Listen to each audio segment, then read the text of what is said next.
Yeah.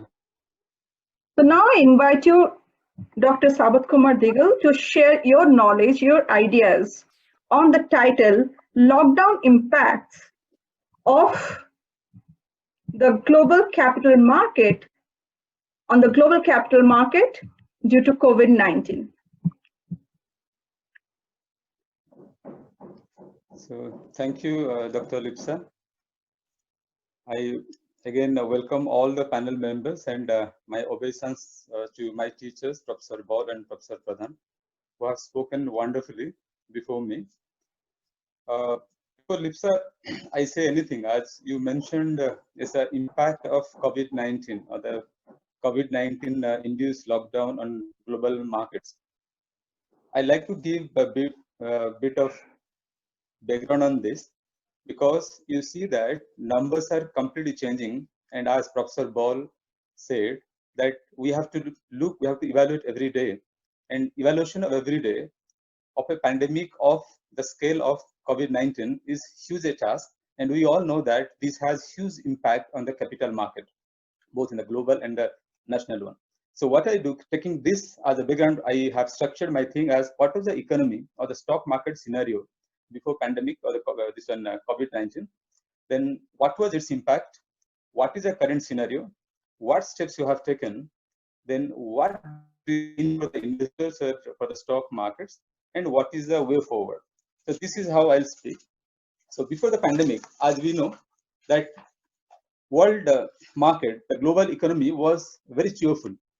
We had excess liquidity, because of which some developed markets of the central banks of developed markets had even started raising the interest rates. Despite that, we had huge liquidity. Then we had very booming stock markets. If you really look at the US, where you stay, that unemployment rate had come to a record low. Then came the COVID-19. Then what has happened? We have had different pandemics like this before. We have had global financial crisis in 2008 and 9, but this crisis halted everything. Earlier we had the halt of economic condition, but this time it has halted everything because it affects the society. It has halted human movement as a capital movement. You see that all the sectors have been affected. Of course, mostly the services sectors have been affected, like airlines, hospitality sector, tourism, hotels, and all. And this pandemic has given the unprecedented has actually become an understatement. Till now, we haven't really had a new word which can actually describe its impact. And it has affected all rich and poor. So when the rich invest in the stock market, poor invest, we have seen that this is affecting everything, all of them. And if you look at S&P 500, lost about 33% in just 20 sessions, which is in itself a record. Then CPOE, which tracks the investors' fear, it rose by 85%, and which was seen last in 2008. Then CRB index, which again tracks the commodity prices, was the lowest in 2 decades. Was the lowest in 2 decades. You see that within couple of weeks, or say roughly 2-3 months, how it has affected. And what is the current status today? Current status is more than 200 countries affected. And when I say this 210 countries affected, look at how the economy is collapsing globally and what it really takes to revive it. And as you had mentioned that about 3 lakh lives have already been lost, but important is what they still say peak is yet to come. That means we haven't seen the worst yet. Worst is yet to come. So what to do? It's very difficult to gauge the economic impact of this. I reiterate the words, very difficult to gauge the economic impact. And when it's very difficult to gauge the economic impact, it's very difficult to predict how stock markets will behave globally and nationally, because there's a continuous revision of the projections. You look at some revisions of the projections. UN Department of Economic and Social Affairs, which is called UN DESA, had revised the growth forecast downward in 0 to 0.9%, but again now it has revised to 20%. S&P Global has again revised by 4%, 0.4%. And they say US economy, which is the largest, arguably, will go down by, or will have a negative growth of 1.3%, erosion by 2%, Japan by 1.2%. And to add to this, even UNCTAD says that all the developing economies, not the developed economies alone, even developing economies will be hard hit.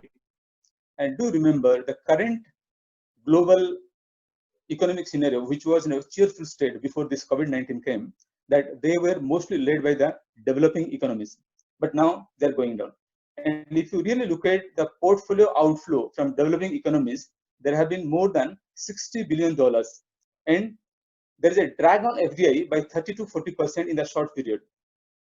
There has been debt distress amongst developing countries, and it is projected there will be about $2.5 trillion to $3.5 trillion requirement in coming months to bring in the economy to the level which was last seen in early 2020.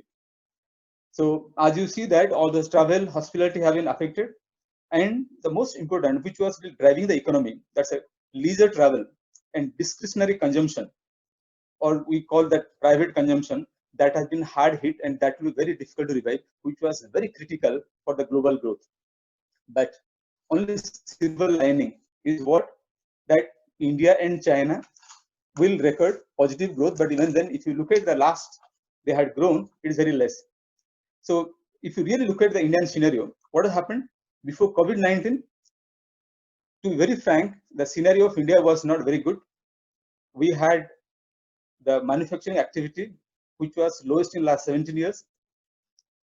Private consumption had sort of say led by ILFS, PMC, recently Yes Bank. Then GFCF, the formation had also crumbled. Then if you look at some studies by SBI EcoRap, they say that GDP will be impacted by 1.7%, and 70% of the economy has already come to standstill. And if this lockdown continues, then the 70% will only increase further. So because of this, RBI has taken steps. Even other sectors, other regulatory measures have been taken. And 3 days before, Government of India has taken the huge stimulus package, which my two previous speakers have spoken about, 20 lakh crores of package. Of course, its real impact, final lines are yet to be studied. But problem is, what the double whammy for Indian economy now is that we have falling tax, which was there before the COVID, which has been aggravated now. Then falling disinvestment revenue, and there's a need for higher expenditure. But if you really look at the MSME distress or other ones, you'll find that the fiscal space in India is very, very limited. So what does it mean? Like I said, all this about the global and the national one, what does it mean for the stock markets or for the investors on this? Let us be very frank on accepting that the recession is here. It's my personal opinion. You look at US, European Union or Eurozone or Asian tigers, or you even go through the wordings of that managing director of IMF or director general of WTO, they have projected, or they have given the negative outlook for the world. But which sectors to survive on this, or which will thrive, so to say? All the sectors dealing with the food takeaways, pharmaceutical companies, then consumer non-discretionary companies, and then IT companies, but not all IT companies. IT companies with remote operating capabilities. Those companies having remote operating capabilities will survive. And all those innovative companies, you have seen many autumn sectors where production came to a grinding halt. They switched to manufacturing ventilators. If some innovations or some companies go for this kind of innovations, they will survive. And even you have seen that hit has been on also commodity producers, crude oil, metals, chemicals, oil and gas, they have been badly hit. Though prices have come down, unlike in other times when prices come down, demand should have been more, but this time it is not happening. And the most are the banking and financial institutions. That is because before pandemic, credit growth was slow, asset quality was not very good, not very encouraging. And top of that, now we have the added moratorium granted by the regulators. And added to this, if you really look at the job losses, then pay cuts, then revenue degeneration, their repaying capability on their loans will be less, and that will adversely affect the banking sector. And all those sectors that I have discussed, They are all in the capital markets, globally and nationally. They're going to be affected. And what my first speaker had spoken, the globalization, like he said, Vasudeva Kutumbakam. In say we say globalization, but globalization is going to be redefined. You had mentioned social distancing.